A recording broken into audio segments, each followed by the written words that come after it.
क्या आपने कभी सोचा है कि हनुमान जी सिर्फ एक वानर नहीं बल्कि स्वयं भगवान शिव के अवतार है। उनकी अपार शक्ति, भक्ति और पराक्रम के पीछे एक ऐसा रहस्य छुपा है जिसे सुनकर हर कोई आश्चर्यचकित हो जाता है। रामायण की सबसे महान कथा में भगवान राम यदि नायक है तो हनुमान जी उस शक्ति के प्रतीक है जिसने रावण जैसे अजय राक्षस का अंत संभव बनाया। तो आइए जानते हैं वो रहस्यमय कथा जब स्वयं भगवान शिव ने हनुमान रूप में जन्म लिया और कैसे ये अवतार पूरे ब्रह्मांड के लिए कल्याणकारी सिद्ध हुआ।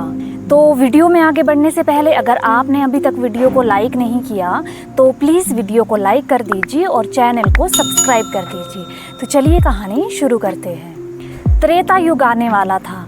राक्षसों का अत्याचार बढ़ता जा रहा था। विशेषकर लंका का राक्षस राज रावण इतना अहंकारी बन गया था कि देवताओं, ऋषियों और यहाँ तक स्वयं ब्रह्मा को चुनौती देने लगा था। रावण ने वरदान पाया था कि ना तो उसे कोई देवता, ना दानव, ना कोई किन्नर मार सकता है। देवता घबराए हुए ब्रह्मा जी के पास गए तो ब्रह्मा जी ने कहा कि अब केवल भगवान विष्णु ही रावण का अंत कर सकते हैं। वो त्रेता युग में राम रूप में अवतार ले गए, परंतु उनके कार्य को सफल बनाने के लिए एक अद्वितीय सहयोग की आवश्यकता होगी और ये कार्य सिर्फ भगवान शिव ही कर सकते हैं। तो सभी देवता कैलाश पर्वत पहुँचे और महादेव से प्रार्थना की। तो शिव जी ने ध्यान लगाया और मुस्कुराते हुए कहा कि अगर ये सब श्री राम के कार्य हेतु है तो मैं वानर रूप में जन्म लेकर उनका सहायक बनूंगा।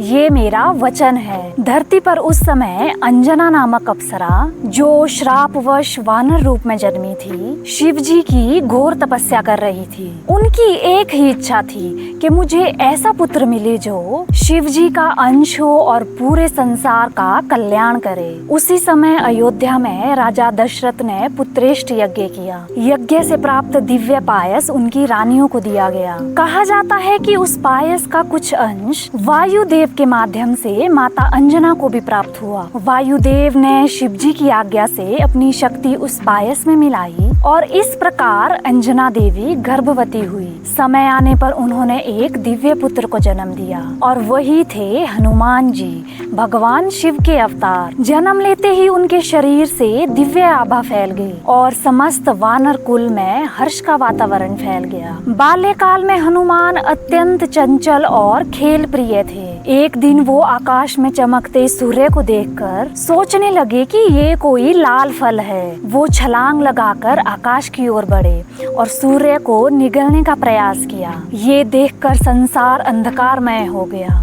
देवता भयभीत हो गए। इंद्र ने तुरंत अपना वज्र चलाकर हनुमान जी को आघात पहुंचाया। वज्र उनके जबड़े पर लगा और वो धरती पर गिर गए। तो वायुदेव अपने पुत्र की ये दशा देखकर क्रोधित हो गए और उन्होंने पृथ्वी से वायु प्रवाह रोक दिया। संसार में हाहाकार मच गया। तब ब्रह्मा जी, इंद्र और सभी देवता वहां पहुंचे और बालक हनुमान को असीमित वरदान दिए। ब्रह्मा जी ने कहा कि तुम अजर अमर रहोगे। इंद्र ने कहा कि मेरा वज्र अब तुम्हें कोई हानि नहीं पहुंचा सकेगा। वरुण देव ने वरदान दिया कि पानी में तुम कभी डूबोगे नहीं। अग्निदेव ने कहा कि आग तुम्हें कभी जला नहीं सकेगी। सूर्यदेव ने वचन दिया कि मैं तुम्हें अद्वितीय ज्ञान दूंगा। इस प्रकार हनुमान जी वरदानों से संपन्न होकर अद्वितीय बन गए। बालपन में हनुमान जी अपनी शक्तियों का प्रयोग करके ऋषियों को भी परेशान कर देते थे। कभी उनकी साधना भंग कर देते, कभी उनके यज्ञ में खेलते। तो एक दिन ऋषियों ने क्रोधित होकर उन्हें श्राप दिया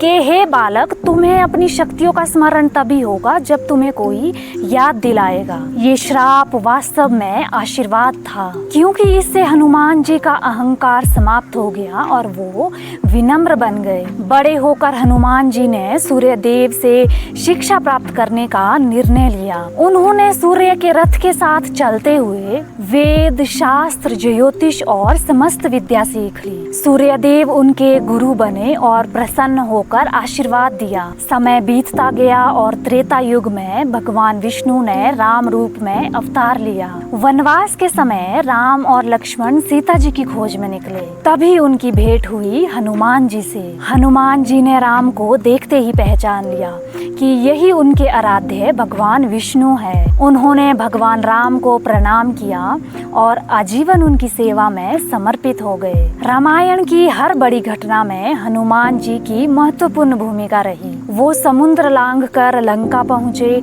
और माता सीता का पता लगाया। अशोक वाटिका में उन्होंने राक्षसों का विनाश किया और लंका को जला डाला। युद्ध के समय लक्ष्मण को बचाने के लिए वो संजीवनी पर्वत उठा लाए। अंत में रावण वध में उनकी वीरता ने निर्णायक योगदान दिया। हनुमान जी के बिना रामायण की कथा अधूरी मानी जाती है। रावण के वध के बाद जब भगवान राम अयोध्या लौटे तो उन्होंने हनुमान जी को वरदान मांगने के लिए कहा। तो हनुमान जी ने कहा कि हे प्रभु, मुझे केवल इतना वरदान दीजिए कि जहाँ जहाँ आपका नाम लिया जाए वहाँ वहाँ मैं सदैव उपस्थित रहूं। श्री राम ने प्रसन्न होकर उन्हें चिरजीवी बना दिया। इसीलिए आज भी ये विश्वास है कि जहाँ जहाँ राम कथा होती है हनुमान जी अदृश्य रूप से वहाँ अवश्य उपस्थित होते हैं। सोचिए, यदि महादेव ने हनुमान रूप में अवतार न लिया होता तो क्या रामायण का युद्ध संभव हो पाता? क्या रावण का अंत हो पाता? हनुमान जी केवल बल और पराक्रम के प्रतीक नहीं बल्कि सच्ची भक्ति और समर्पण के आदर्श है। आज भी जब कोई भक्त संकट के समय हनुमान जी को पुकारता है या हनुमान चालीसा पढ़ता है तो माना जाता है कि हनुमान जी तत्काल उसकी रक्षा के लिए उपस्थित हो जाते हैं। उनका अवतार सिखाता है कि सच्ची शक्ति भक्ति और विनम्रता में ही छुपी है। हनुमान जी की कथा केवल एक पौराणिक गाथा ही नहीं बल्कि जीवन का सत्य है। वो बताते हैं कि शक्ति का सही उपयोग केवल सेवा और धर्म की रक्षा के लिए होना चाहिए। इसीलिए ही उन्हें संकट मोचन कहा जाता है, जो भक्तों का हर दुख हरते हैं। तो ये थी हनुमान जी की अमर गाथा। उम्मीद करती हूँ कि आपको ये वीडियो पसंद आई हो।